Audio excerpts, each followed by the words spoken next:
सासे उन्दै 5 बोसोरनि हौवासा गथ'खौ गावनि जोनोमगिरि बिमायानो गोदोना हास'नानै बुथारनानै थालिर सुबायाव गारना दोनदों।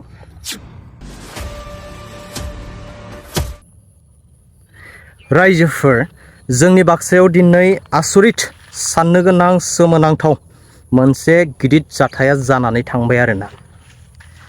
थारैनो नैबे बाथ्राया सैथोमा रायजोफोर। जों माब्लाबा समाव जानो नाङै जाथावथारै जाथायफोरखौबो जाना फैनायखौ नुनो मोनो, नंगौना? नंगौ रायजोफोर, जाय घटनाफोरखौ जों खोनाब्ला फोथायनो गोब्राब मोनो बिदि बोरै जाथावो सानो आरोना। थिग बेबायदिनो दिनै जोंनि बाक्सायाव आसरित मोनसे साननो गोनां सोमोनांथावै गिदिर मोनसे घटनाया जालांबाय दिनै। आंबो फोथायाखैमोन, फोथायनो गोब्राब मोनदोंमोन फेसबुकफोराव फिसा फिसौ पस्ट नुदोंब्लाबो। दा खोथाया सैथोमा रायजोफोर, सासे उन्दै 5 बोसोरनि हौवासा गथ'खौ गावनि जोनोमगिरि बिमायानो गोदोना हास'नानै बुथारनानै थालिर सुबायाव गारना दोनदों। आसरित मोनदों आंबो। बे जाथाया जोंनि बाक्सायाव जादों रायजोफोर। सासे 5 बोसोरनि उन्दै गथ' मा रोंगौ, मा बुजिनाय जादों बेलाय? सोरनि मा दाय मावदोंमोन बे गोदोना हास' जालायनाय?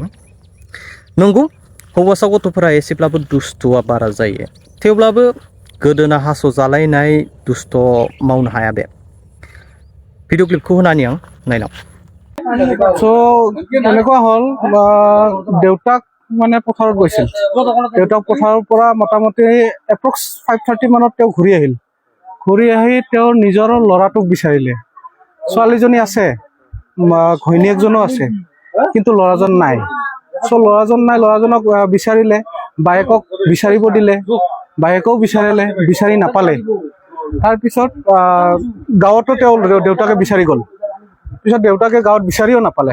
পিছত আহি কি হ'ল, দেউতাকে এই কথা ঘৰৰ ওচৰে পাঁজৰে থাকিব পাৰে, টৰ্চ এটা লৈ তেওঁ মানে ঘৰৰ আশে পাশে বিচাৰিলে। পিছত দেখিলে পুতেকৰ মানে ডিঙি চিঙি আছে আৰু ওচৰত তেজ পুৰা বৈ আছে।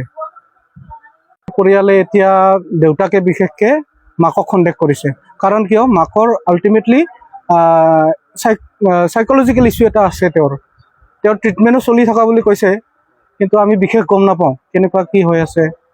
সেইটো প্ৰশাসনৰ মানুহ আহিছে এতিয়া, আৰু কোনোবা এজন হায়াৰ অফিচাৰ আহিব, তাৰপিছতহে চাগে তেওঁলোকে বাকী নেক্সট পৰ্যায়টো কাম কৰিব, তেনেকুৱা আৰু।